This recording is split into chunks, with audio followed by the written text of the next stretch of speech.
Los periodistas. Pues acá estamos con Manuel Antonio Díaz Cid en el análisis de esta semana.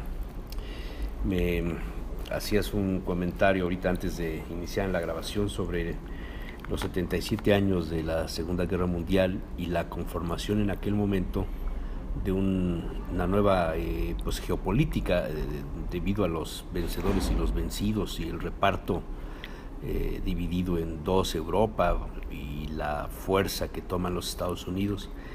Y a lo largo de los años que han pasado después de la Segunda Guerra Mundial se van modificando estos asuntos de la geopolítica en el mundo hasta concebir tal vez los más divulgados en la época de Reagan, en la época de los grandes geopolíticos norteamericanos, porque los anteriores habían sido europeos, militares. En los Estados Unidos viene una camada, ¿no?, de estudiosos sobre esta materia, y ahora hace unas semanas nos decías que con el triunfo de Trump la geopolítica mundial se modificaría. Entonces, hacer un repaso de cómo ha evolucionado, de cómo se ha conformado el nuevo orden en cuanto a los puntos de fortaleza de las naciones poderosas en el mundo, Manuel. Mira, la Segunda Guerra Mundial planteó ya desde un inicio los objetivos y propósitos geopolíticos de la Alemania nazi. Una Alemania que había nacido de las cenizas que habían quedado de ella en la Primera Guerra Mundial y que durante todo el periodo de la posguerra de la Primera Guerra tuvieron a los Estados Unidos involucrado en un gran conflicto que estaba marcado en el tema de la geopolítica por dos de los grupos energéticos que entonces se disputaban el favor de los gobernantes. Uno, el petróleo. El petróleo que se consideraba en aquella época una garantía primero de riqueza y luego de capacidad de procesamiento para negociarlo como gasolina en otros países. Y estaba, por otro lado, la visión también geopolítica de considerar a los países que estaban en las fronteras importantes como los polos de riesgo de el mundo de los años 30. Como tú sabes, para entonces en Estados Unidos se vivía la depresión, una depresión la del 29, que causó un daño terrible, pero creó la segunda gran corriente de la geopolítica, que es la productividad industrial. Así, mientras unos iban tras el petróleo, otros se apostaban a esta industrialización creciente que no solamente daba trabajo a los norteamericanos, sino que, como sabes, se había llegado con el gobierno norteamericano y el mexicano a la aceptación de la presencia de un grupo muy numeroso de mexicanos que llegaron a vivir a Chicago y de ahí se fueron distribuyendo por todas las zonas industriales, creándose la primera oleada, llamémosle así, de inmigrantes latinos convocados por los Estados Unidos. Fueron ellos los que pidieron ayuda fueron ellos los que abrieron las puertas de el país para que los mexicanos y otros latinos, puertorriqueños sobre todo, y algunos filipinos que venían en la vertiente de los países del este, de la misma manera que una presencia muy importante de esta nueva visión del mundo, en donde los imperios comenzaban unos a aparentar su fortaleza mayor cuando se encontraban en su momento de iniciar el descenso, y otros que venían naciendo y no había en ese momento posibilidades de medición.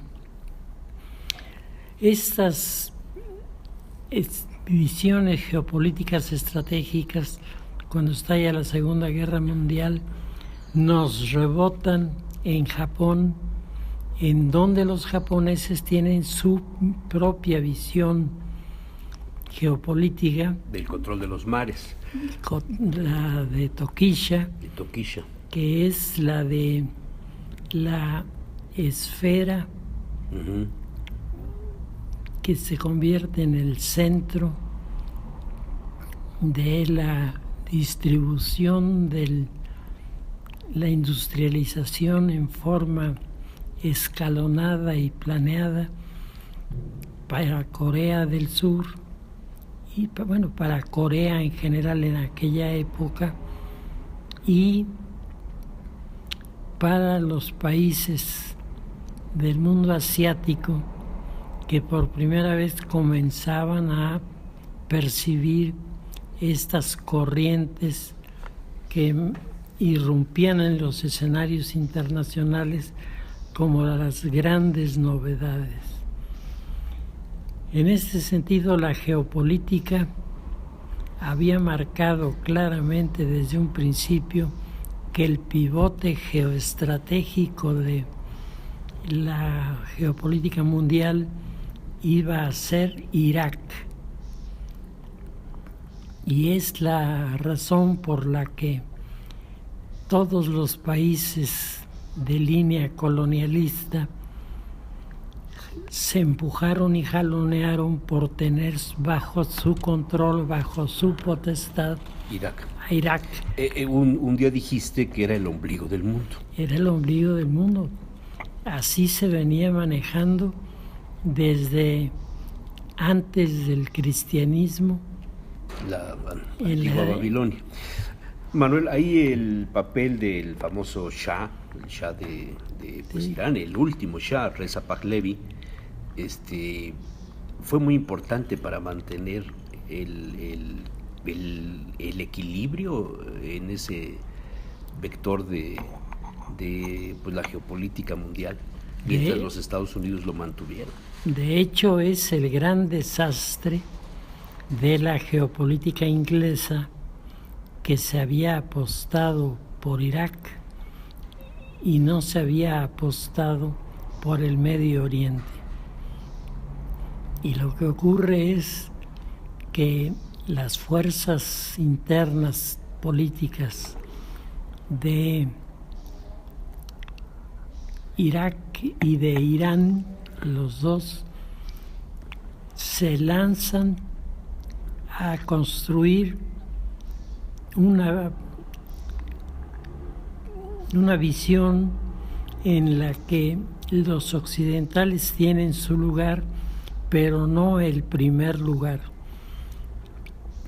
Y alrededor de las ciudades como Damasco, en Siria, y desde luego como Bagdad, en Irak, aparecen las primeras manifestaciones de un nacionalismo muy fuerte.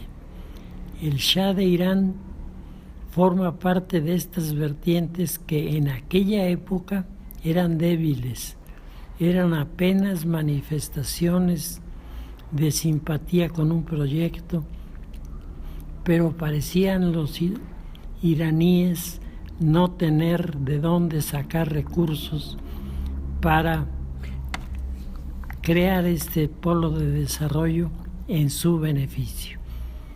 Mientras, por otro lado, los ingleses, aliados ya a los norteamericanos en este terreno, iniciaban todo un proceso de aprovechamiento de los espacios que había en toda la región del Medio Oriente, que estaban prácticamente deshabitados, para crear un nuevo mapa del mundo del Medio Oriente, que hoy lo vemos reflejado en las ambiciones de Daesh. Así es, en todo el resentimiento que se va guardando. Que es una extensión bastante grande, cuando uno lo ve en el mapa con las manchas negras y la bandera de la yihad, es que es impresionante el territorio que dominaban. Así es, y que de hecho dominan todavía parcialmente. O sea, el rompimiento de de la herencia de la Segunda Guerra Mundial en cuanto a la distribución de la geopolítica en el mundo, el ombligo y el Medio Oriente, y la división de la que hemos hablado, y la alianza de los Estados Unidos y los ingleses, se da por la caída del Shah. ¿Ese es el rompimiento? No, de hecho había un gobierno de ascendencia árabe que, patrocinado por la geopolítica británica que dirigía el Instituto Británico para el Medio Oriente, que estaba siempre en confrontación con el buró o las oficinas del desarrollo de la India. La India y Egipto eran los dos puntos de conflicto. Y ahí la geopolítica interviene a partir de los grupos nacidos en la Universidad de Cambridge y en la Universidad de Oxford. De hecho, acaba de fallecer alguno de los personajes muy importantes del grupo de Oxford, que se hizo famoso en la Guerra Fría por haber producido a través de sus alumnos la creación de la primera célula procomunista que desafiaba el establishment británico, que era eminentemente capitalista. Los escenarios se iban conformando, y en la medida en la que los temas de posesión de los territorios y de los energéticos se fueron marcando, poco antes de la Segunda Guerra Mundial, en el periodo de los años 30, se producen innumerables conflictos en los que se va afinando cuál es la perspectiva geopolítica de los imperios en Asia, que en ese momento se dan cuenta del tamaño y el poderío que significaba Japón. Japón había surgido en unos cuantos años, abandonando un mundo que durante siglos había sido feudal, para lanzarse a la corriente de la industrialización, que te digo son las dos grandes vertientes que se movían en aquella época. Pues Japón se vuelve un promotor de el proyecto, no solo de la esfera de la coprosperidad de Tokisha, de la que hablamos, que eso es, digamos, el círculo interior, o sea, los amigos. Sí, pero con una visión totalmente desde Japón. Desde El claro, occidente ahí no participa. para nada. Y la segunda, que es la que provoca la Segunda Guerra Mundial, la intervención de Japón y los Estados Unidos y el bombardeo de Pearl Harbor, que vamos a cumplir a otro aniversario en fecha reciente, 7 de diciembre de 1941. Se produce esta acción militar para adueñarse precisamente de los espacios. Claro. Una es la geopolítica de los recursos y otra es la geopolítica de los espacios. Decías que las dos vertientes eran una, el uso de pues, el petróleo, y el otro, el tema de la economía. Y el otro, el tema de la industria. De la industrialización. Trasladados 70 años después a lo que hoy estamos viviendo, el discurso de Trump y el planteamiento que hace pareciera recuperar esas mismas palabras, esas estrategias. Liberar la producción de carbón en los Estados Unidos, que fue una de los primeros anuncios que hace antes de migración, habla del carbón. Y el segundo, el recuperar el empleo para generar más grandeza dentro de el territorio de los Estados Unidos y de sus países amigos. Claro. ¿Sería la misma visión de previo al escenario de la Guerra Fría? A mí me parece que con algunas modalidades hay un enorme parecido. Y hay un enorme parecido porque hoy no es Japón, es China el sector. Es China, pero bueno, no sé si Trump entenderá la diferencia entre Japón y China porque los ve del otro lado del mundo. Pero lo entiende muy bien. Lo entiende bien, pero el romper con el Tratado del Pacífico es generar una nueva visión y un nuevo orden, claro, en lo geopolítico y en lo económico. De hecho, va a ser la sustitución del TLC, el NAFTA, por un nuevo tratado en el que van a quedar incorporados los territorios que industrial y militarmente hagan alianza con Estados Unidos y probablemente con Rusia, que esta sería la gran modalidad. Bueno, eso sería totalmente la cereza del pastel en el proyecto de Trump y de Putin. Claro, porque significaría que una vertiente que ha venido trabajando con mucho esfuerzo hasta llegar a la constitución, por ejemplo, de la OTAN, hoy Estados Unidos está en la postura de disolver la OTAN. O de ya no financiarla. Lo cual deja en total independencia a los europeos, y a que ellos defiendan los territorios con sus ejércitos y con el dinero que producen. Así es. No con la protección de la sombra de los Estados Unidos, como ha venido sucediendo desde el final de la Segunda Guerra Mundial.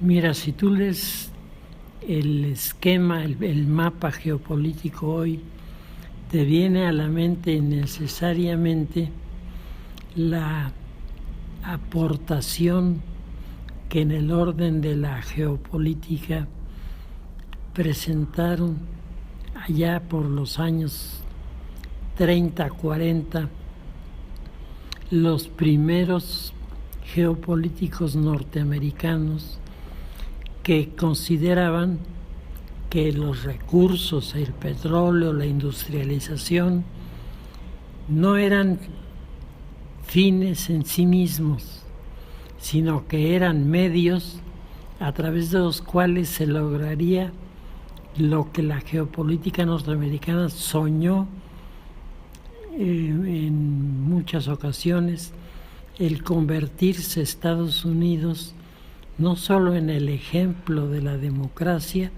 sino en el gran promotor de las democracias en el marco internacional. Eso es un experimento que ha fracasado. Que ha fracasado. Digo, tuvieron éxito en Nicaragua, en El Salvador, pero mantuvieron a los dictadores de Chile, de Argentina,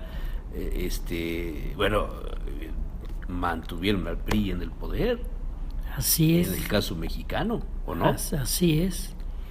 Y todo esto porque no acababan de verse las consecuencias de los enfoques geopolíticos.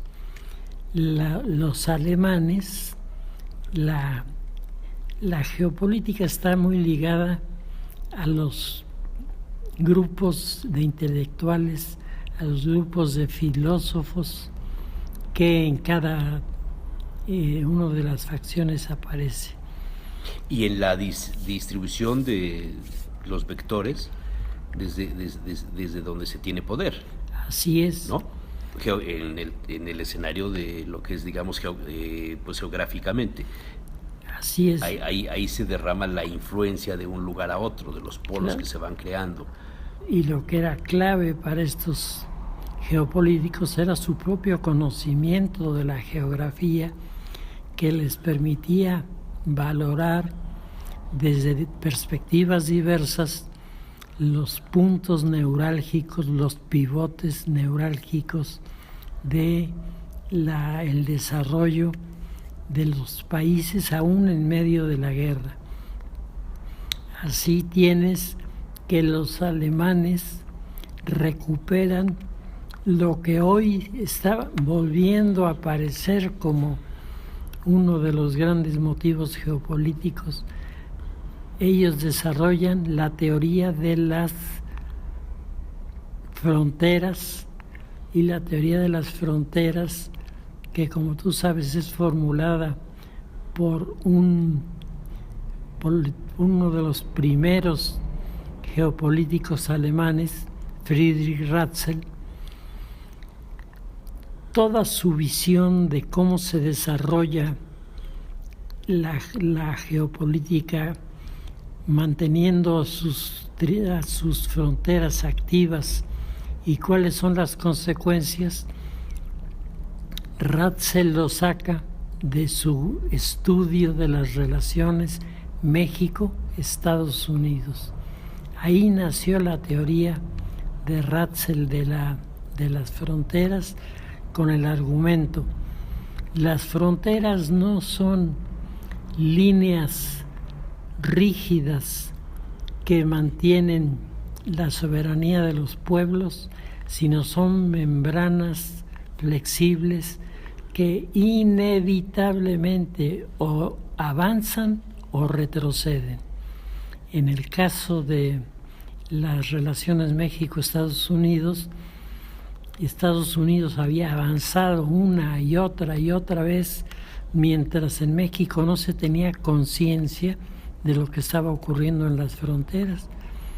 Por eso fue que de una manera tan rápida los norteamericanos entre 1821 y 1847 se apoderan de todo lo que estaba disponible para el ensanchamiento de sus fronteras. Pero ahora que Trump propone hacer el muro, esta membrana ya no se vuelve permeable, se vuelve rígida.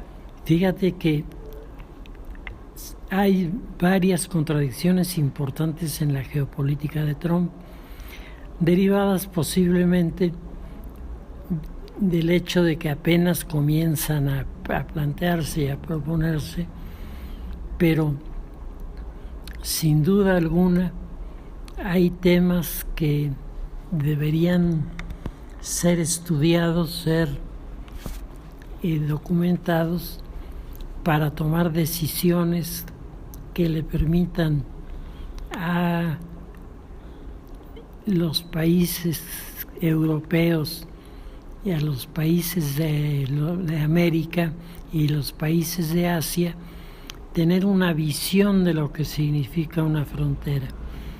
Y una frontera que hoy no es el punto de conflicto armado más que en escasas ocasiones.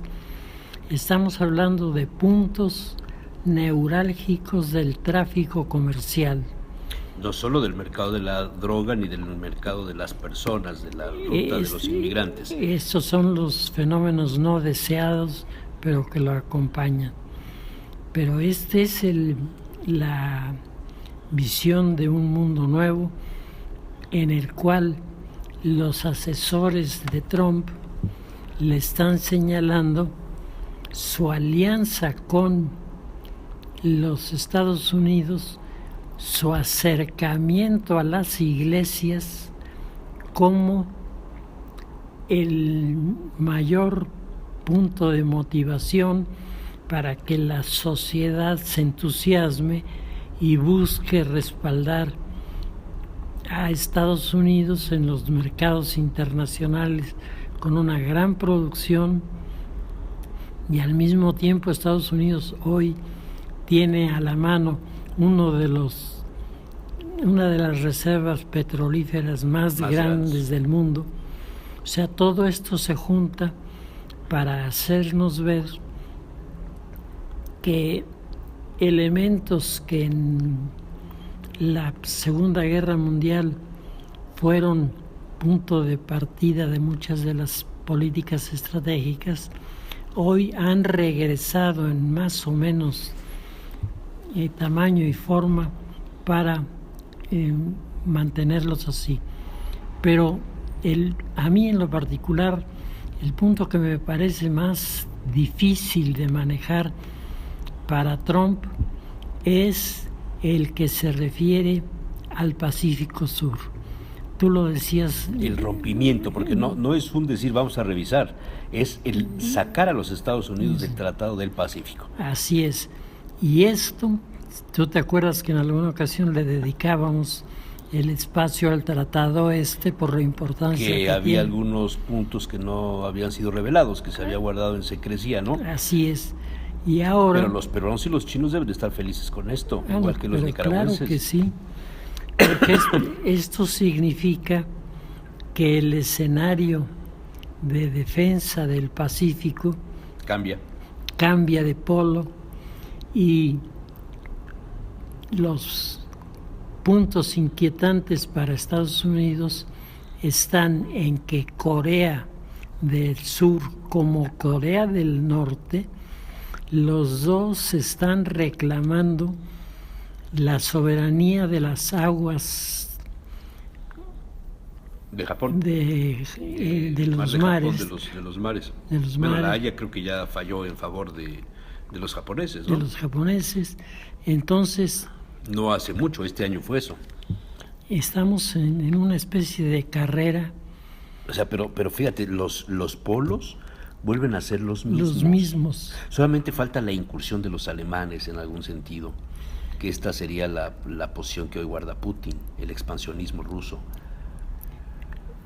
Alemania, curiosamente, en estos momentos ha abandonado muchas de sus corrientes de orden geopolítico, en parte por la identidad o identificación que tienen estas instituciones con el pasado, pero en segundo lugar porque los espacios que se están abriendo nuevos en el establecimiento de estos soportes de la geopolítica están tomando ya como referencia el Ártico y la Antártida, que antes estaban ahí estaban. Eran los casquetes, pero no había donde nadie se animaba, ¿no? Un gran interés. El único interés que provocaron en la Segunda Guerra Mundial fue la creación de instalaciones que ayudaran a medir los vientos para el paso de los buques mercantes por el norte, ¿no? Información de la navegación en el Mar del Norte, que incluye a los países escandinavos e incluye a Inglaterra. Entonces, por eso fue que la batalla por los sistemas de predicción del tiempo, se libró entre los alemanes y los ingleses. Oye, Manuel, pero todas estas visiones, incluyendo el famoso paso de la Malaca, que también está inscrito en ese contexto, tienen un razonamiento militar, en estrategia militar. Ahora también lo tiene en lo económico. ¿Dónde queda parado Trump al separarse de la posibilidad de dominar también por el lado de lo que es el Océano Pacífico y dejarle el paso libre a todas estas naciones que están involucradas, cuando su posibilidad de expandirse sería mayor si es que él entra por el Pacífico, ¿no? Claro. Mira, Trump está convencido por su equipo de asesores. El general Flynn, que parece ser que es uno de los que más influye. Claro, aunque él más bien en el ámbito de la seguridad y en especial sobre los grupos de musulmanes, la yihad, porque él ha tenido bajo su mando este asunto durante varios años. Pero en este momento, en el territorio norteamericano, el presidente Trump está teniendo que definir hacia dónde va, hacia dónde tiene que orientar sus argumentos de geopolítica para recuperar su presencia en el Atlántico y convertir el Atlántico en lo que fue durante el período español e inglés. En inglés, la gran zona de comercio. Entonces hoy estás viendo que geopolíticamente se están enfrentando las escuelas que dicen lo importante geopolíticamente hablando es el control del Atlántico y dominio de el petróleo en el mundo. Y eso te lleva a la revisión que se están haciendo por parte de Rusia de los pozos petroleros del mar Caspio, que son otro de las grandes reservas de energéticos que existen allí. Entonces, uno es el control estratégico de los centros de distribución de estos energéticos, y la otra escuela es la de vamos creando nuevas instituciones que nos permitan en un mundo en el que el caso de África es evidentísimo, en donde se están abriendo espacios tan grandes o más de los que hubo en la Segunda Guerra Mundial en el continente asiático. Entonces África toma hoy un papel relevante, en tanto sobre su territorio se están acomodando los nuevos grandes proyectos europeos, y en donde los Estados Unidos quieren encontrar, posiblemente a través de África del Sur, la manera de combinar las fuerzas y darle al Atlántico otra vez este activo movimiento de carga y transporte de los productos de los diferentes países, y con ello favorecer el desarrollo de las áreas comprendidas dentro de su geopolítica. Entonces hay muchos que se quieren meter en esto. Los cubanos van a tener que tomar una decisión muy importante. Hoy ya no les va a bastar el sacar a Fidel del sarcófago para enseñarlo en la televisión a que diga 4 palabras. Esto ya quedó atrás, esto forma parte de un capítulo cerrado de la geopolítica norteamericana. La geopolítica norteamericana está por sellar acuerdos importantísimos en la zona del Atlántico que sin duda van a tener repercusiones que favorezcan áreas específicas de el mundo de los europeos, que a donde puede proyectarse con una cierta viabilidad es hacia los territorios africanos. China, por su cuenta, ha desarrollado una estrategia en la que no se percibe esta reflexión geopolítica, sino se exhibe una especie de revaloración interna de la capacidad de producción de China, marcándose como su propósito y su motivación más importante la de convertirse en los productores de todo lo que hace falta en el mundo, la gran fábrica del mundo. Eso mientras tiene a un sector amplísimo de su población viviendo todavía con un tazón de arroz al día.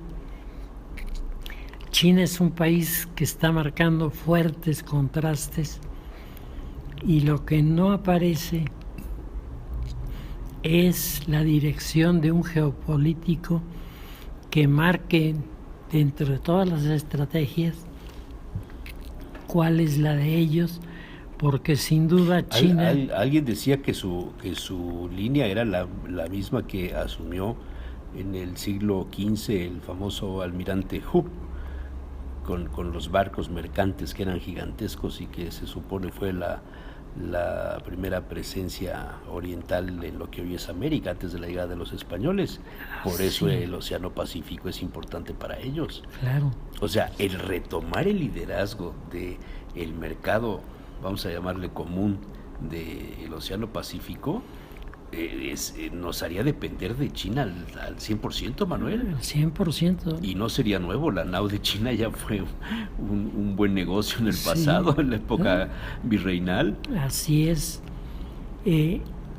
Desde el punto de vista de las visiones geoestratégicas, creo que la que no ha sido perfectamente valorada ni puesta en práctica es la de los territorios,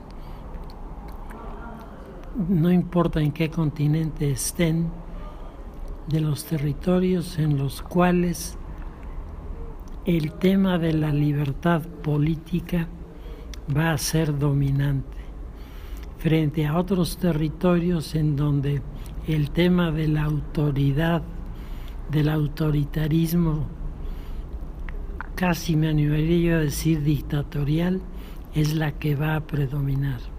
¿Hacia dónde se encuentra orientado China en este momento?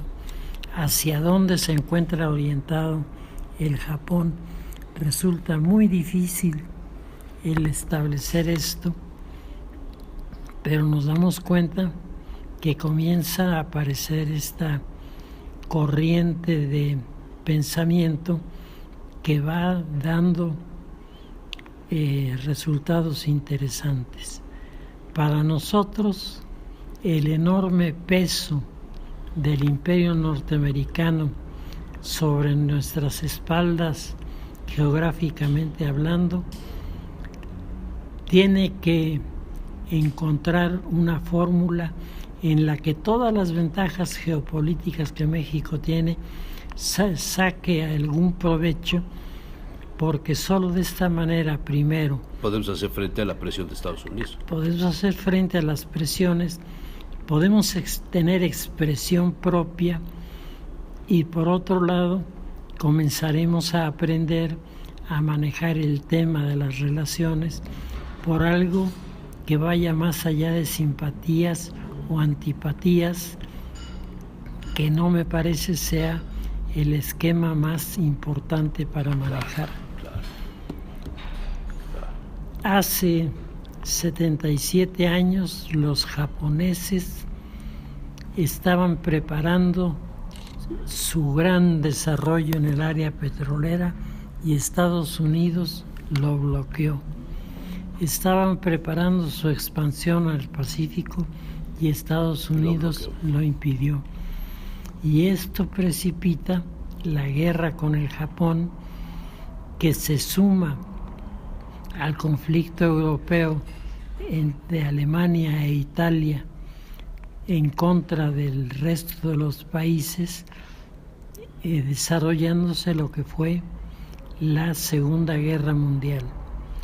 Hoy terminamos el escenario geopolítico diciendo que la reunión de 1990 en Madrid, en diciembre de 1990, donde se definieron a futuro los posibles surgimientos de las corrientes geopolíticas, no se equivocaron. Y ahí hay un punto que sin duda amerita reflexión. En esta reunión, diciembre de 1990 en Madrid, se considera por parte de los geopolíticos una equivocación monumental el mantenimiento de los muros o la construcción de muros, y por el contrario se considera que tiene alternativas muy importantes todo aquel que sabe tener mecanismos de enganche, porque el mundo con una economía mundializada, en la medida en la que estén más próximos los factores de la negociación económica y la distribución de los energéticos, de esa misma forma se podrá crear una nueva época que será muy diferente de la anterior, pero en la que curiosamente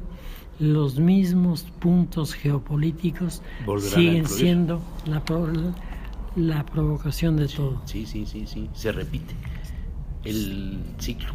Así es el ciclo, es una etapa que tiene un principio y un fin que vuelve a empezar, porque no es como la serpiente que se come la cola. No es un giro solo como la serpiente que se muerde la cola, sino es una especie de tobogán en el que cuando tú entras, si vas en la dirección correcta, comienzas a subir en esta espiral hacia arriba, y si no lo entiendes, vas para abajo, comienzas a descender, y ahí se abrirán asimetrías monumentales entre unos países y otros.